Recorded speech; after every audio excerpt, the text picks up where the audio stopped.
क्लासर साहब, आज जो है वो हामिद खान साहब ने जो है वो 26वीं तरमीम आईनी तरमीम के ख़िलाफ़ जो है वो तहरीक चलाने का अंदिया दे दिया है। उन्होंने अनाउंसमेंट की है। इससे पहले कि मैं आपसे इस पर सवाल करूं और आप इसकी जो है इस पर थोड़ी रोशनी डालें, हम सुन लेते हैं कि हामिद खान साहब ने क्या कहा है। वकला के प्रोफेशन के लिए बहुत ज़रूरी है कि हम 26वीं तरमीम के ख़िलाफ़ जो है वो एक मुहिम भी चलाएं और पूरी तरह से कोशिश करें 26वीं तरमीम को ख़त्म करने की, ताकि एक दफ़ा फिर अदलिया आज़ाद हो, एक दफ़ा फिर आइन जो है अपने असली जगह पे आ जाए, अपने असली मकासद हासिल कर सके। इस वक्त आइन जो है ये पूरी तरह आलूदा है 26वीं तरमीम की वजह से, और अदलिया जो है उसको उसकी आज़ादी सल्ब की गई है बज़रिए 26वीं तरमीम के। इसलिए हमारा सबसे बड़ा इशू इस इलेक्शन में है कि आइन को फिर वापस हम वहाँ लेके आए जो कि असली आइन था। जी क्लासर साहब, इन्होंने 26वीं आईनी तरमीम के ख़िलाफ़ तहरीक चलाने का ऐलान कर दिया है, लेकिन दूसरी ही तरफ इट्स वेरी इंटरेस्टिंग कि जो जुडिशल कमीशन है उसमें भी उन्होंने अपने 2 लोग जो हैं वो नॉमिनेट कर दिए हैं। क्या होगा, कितनी बाअसर हो सकती है ये तहरीक? एक और चीज़ भी है कि आज के दिन इनका ग्रुप जो है, मेरा ख्याल हामिद खान साहब का, सुप्रीम कोर्ट बार के जो इलेक्शन थे वो भी हार चुका है। उसी दिन वो ये कह भी रहे हैं कि हम तरमीमों के ख़िलाफ़ इस पर तहरीक चलेंगे। आपने क्लिप चलाया ना उनका जी, एक क्लिप मेरी फरमाइश पे भी चलाएं। क्लिप वो कहते क्लिप बामुकाबला क्लिप ये तो आज का क्लिप है इनका जो आपने सुन लिया, सबने सुन लिया। एक एतजाज़ एहसन साहब का क्लिप है आपके पास, मेरा ख्याल है अभी प्रोग्राम से पहले बैठे आपसे डिस्कशन कर रही थी। ये इसका बैकग्राउंड बता दूं, ये है सेनेट में उन्होंने तकरीर की थी एक, और एतजाज़ साहब आपको पता है इसके ये फ्रंट पे थे जो जजेस मूवमेंट उन्होंने लीड की थी। उसमें बहुत सारे यही लोग थे जो आज आपको नजर आ रहे हैं।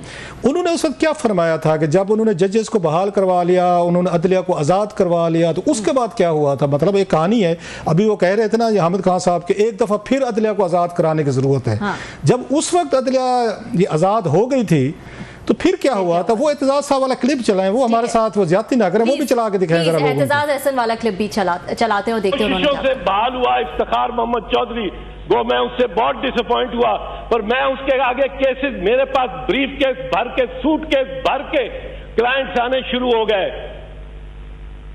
कि उसके सामने पेश हो जाओ, पेश हो जाओ।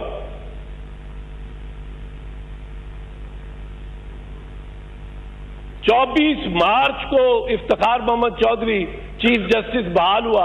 24 मार्च को मेरे पास कराची की पार्टियां आनी शुरू हो गई, कैश ब्लैंक चेक्स लेके कि हमारा केस उनके आगे लगा हुआ है, पीरजादा शरीफुद्दीन पीरजादा वकील है पर अब आपको करना है, हफीज पीरजादा वकील है पर अब आपको करना है, एहसन जफर साहब वकील है पर अब आपको करना है, खालिद अनवर वकील है पर आपको करना है। बड़े बड़े वकला को छोड़ के मैंने कहा भाई मैं उसके सामने पेश नहीं होऊंगा। मेरे दोस्त नाराज हो गए कई कि तुझे फीस देते हैं, बीच में हमारा हिस्सा भी बन जाएगा, तू लेता क्यों नहीं। मैंने कहा उसके सामने मैंने पेश नहीं होना, उसका मैं वकील रहा हूं, उसको मैंने बहाल कराया है, 2 मरतबा बहाल कराया है। अगर मैंने तजारत करनी होती सियासत की, और ये जो शख्स सियासत को तजारत बना ले, ऐसे शख्स की कोई इज्जत नहीं। वो मौका नहीं था मुझे तजारत करने का, अरबा रुपए में बना सकता था, और कई कॉलीग्स ने बनाया। उसी के कुर्सी पे, इफ्तिखार मोहम्मद चौधरी के कुर्सी पे बैठने पे कई कॉलीग्स मेरे अरबपति हो गए। जी क्लासर साहब, वेरी इंटरेस्टिंग क्लिप। अदलिया की आज़ादी की जो है वो बात कर रहे हैं ये, और जब उस वक्त तहरीक चली थी तो उसके बाद की जो है वो ये बात कर रहे हैं। अब भी जो तहरीक चलेगी कि क्या वाकई वो जैसे कह रहे हैं हामिद खान साहब के हम वापस से जो है वो अदलिया को आज़ाद करा लेंगे, और ये 26वीं तरमीम जो है इसने अदलिया की आज़ादी पे जो है वो काफ़ी रुकावटें डाली हैं, क्या कहेंगे आप? इस क्लिप को देख के ना जो मेरे एक जहन में एक चीज़ आती है, इस क्लिप का एनालिसिस बड़ा ज़रूरी है। इससे पहले कि ये कौम ये सुराख से दोबारा डसी जाए, और डसी जाएगी। माशाल्लाह हमारे अंदर कैपेसिटी है ये, हम यहाँ एक सुराख से दो दफ़ा नहीं बार बार डसे जाते हैं, और बहुत सारी मिसालें हैं, वो पॉलिटिकल हों, वो अदरवाइज हों, सब हैं। एक ना मेरे जहन में एक शो आ रहा है, बड़ा हिट शो है इंडिया का, ये कौन बनेगा करोड़पति। अगेन उसमें अपने ये होगा ग्रेट अमिताभ बच्चन साहब जो हैं, क्या सक्सेसफुल उन्होंने प्रोग्राम किया।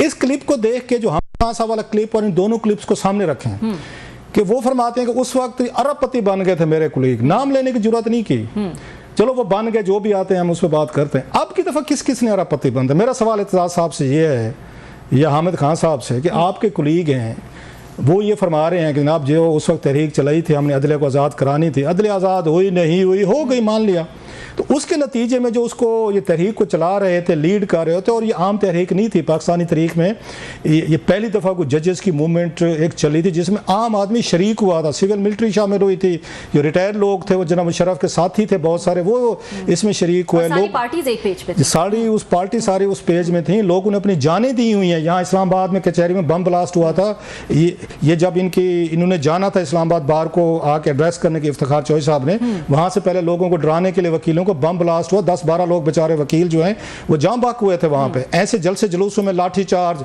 लोगों ने सर फड़वाए, गिरफ्तारियां हुए हैं, बहुत सारा जबर फेस किया उन्होंने। उसके बाद इफ्तिखार चौधरी साहब और बाकी जजेस बहाल हुए थे और पूरी कौम बड़ी खुश थी।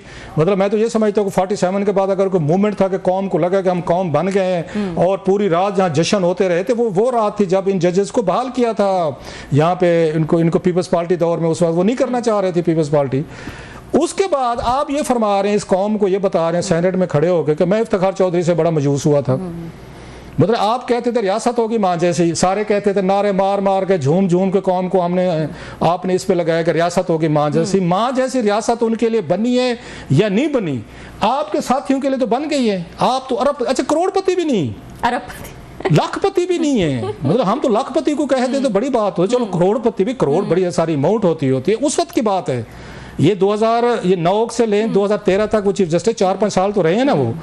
उस वक्त ये कितना पैसा बनाया गया कि एतजाज जैसा बंदा कह रहा है कि अरबपति बनोगे, आप उसमें बन गए तो किसी का नाम नहीं लिया उन्होंने।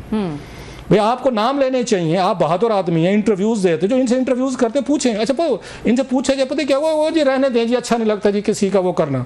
वो यार उन लोगों ने लोगों का एतमाद का खून किया, आप लोगों ने एतमाद का खून किया, लोगों ने जाने दी हैं, एक ट्रस्ट लेवल था आप लोगों पे, आपके पीछे खड़े हैं, अपने बच्चे भेजे हैं लोगों ने, आप पैसे बना के पतली गली से निकल गए हैं और आप कहते हैं जनाब कि मुझे बड़ा अफसोस हुआ इफ्तिखार चौधरी साहब के, और कोई कौम से आपने माफ़ी मांगी? आपने लोगों को अपने पीछे लगा के, और मतलब खुद अपने वकील जो हैं जिनका नाम आप बताने को तैयार नहीं है, इतनी जुर्रत नहीं है कि जनाब अच्छा जो कोई इनसे पूछेगा एतजाज साहब ये बताएं कि वकील पूछ लेगा कि सर ये किसके बारे में बात करो, यार तेरे बारे में मैं गाल नहीं की, मैंने किसी का नाम ही नहीं लिया, सबको खुश कर दिया है। एतजाज हसन साहब हमारे वो सराय की साइड पे कहते हैं, बाज़ पीर हमारे ऐसे भी होते हैं कि सबको बच्चा देते हैं, जो भी मांगने जाए सबको बेटा देंगे, मतलब मजूस किसी को नहीं करना। इस एक क्लेम में उन्होंने सारी चीज़ें कर दी, वकीलों को उन्होंने उस रगेद भी दिया है और कोई वकील लीडर ने इस पर एहतजाज नहीं किया था, हमने नहीं बनाया या किसी ने नहीं बनाया, आपने हमें बदनाम क्यों किया है। सो एतजाज साहब जो है पहले तो उन लोगों के नाम इनको बताने चाहिए जो इनका ख्याल है उनके सामने बेंच के सामने पेश होते थे और आगे जजेस बैठे थे, वो इनके एहसान मंद थे, वो मशकूर थे, ग्रेटफुल थे। So it was exchange, it was a barter system. हमने आपको बहाल करवाया इस सीट पे, अब आप हमारी वजह से बैठे हुए हैं, लिहाजा जो मैं केस आपके सामने लेकर आया हूँ आपने इसको मेरे हक में करना है। क्योंकि कराची की पार्टी एक कैश, वो कहते हैं कैश लेके आई थी, तो मेरे पास नोट आए थे सबके पास, मैं पकड़ के खड़ा हूँ, मैंने आपको बहाल कराया, लिहाजा ये केस का फैसला मेरे हक में करें। दूसरा मैं एतजाज साहब मतलब फेवर का बदला ले रहे थे ना कि मैंने एहसान किया, मेरे ऊपर जवाब दो। दूसरा जो है इनसे ये जो अपने उसमें एतजाज साहब जो हैं इनके बारे में ना एक मुझे जुमला याद आ रहा है। हमारे एक दोस्त थे, वो हर जगह ना बैठ के अपनी नेकी की कि मैं कितना नेक आदमी हूँ, उसकी डिटेल में मैं नहीं जाता। तो एक दिन उनको मैंने ही कह दिया था कि बैठे हुए थे किसी जगह पे, दोस्त थे, उन्होंने दोबारा अपनी नेकी का किस्सा, मैं सर जी आप बहुत नेक इंसान है लेकिन अपने आपको अपने उसका नेक होने का दुख भी बड़ा है। मैंने कहा बहुत नेक है लेकिन नेकी का दुख भी बड़ा है कि मैं नेक क्यों हूँ, मैंने पैसे क्यों नहीं बनाए। तो मैं एतजाज साहब आपको भी नेकी का ना या पैसे ना बनाने का दुख भी बड़ा है, भाई बना लेते, हमने मना नहीं किया, अब ले लेते पैसे, बाकी साथी ले रहे थे, आप भी लेते, आप भी माल बनाते, आप नहीं डील अच्छी कर सके, it's none of our fault. So अब की दफा ये कौम दोबारा डसी जाएगी। हामिद खान साहब से पूछा जाना चाहिए कि एतजाज साहब ये किन लोगों के बारे में कह रहे हैं, जब आप दोबारा आए हमारे पास, हमें लेके फिर निकलें, फिर यहाँ पे खुदा ना खास्ता कोई हड़तालें करवाएं, चीज़ें करवाएं।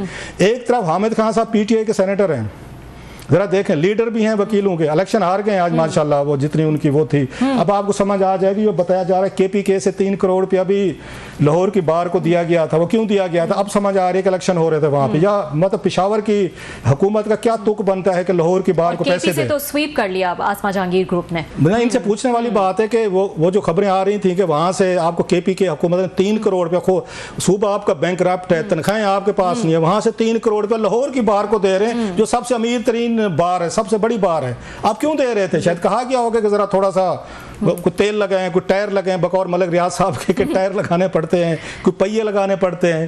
So that's very interesting. तो ये बताएं क्लासरा साहब, क्योंकि हम बात कर रहे हैं इस बार इलेक्शन की, इससे क्या नतीजा अखज़ किया जाए? एक तो ये कि क्या ये हुकूमत की जीत समझी जाए, हुकूमत हिमायती ग्रुप जो है वो जीत गया है। दूसरा ये कि क्या इससे ये नतीजा अखज़ किया जाएगा कि जो मेजॉरिटी है लॉयर्स की, वो तो 26th अमेंडमेंट के साथ खड़ी है या सेटिस्फाइड है? ये खुद नहीं खड़े हुए। आप जरा उनका सलमान अकबर राजा साहब जो हैं उनको सुन रहे हैं, उन्होंने कहा है कि हम पेश होंगे।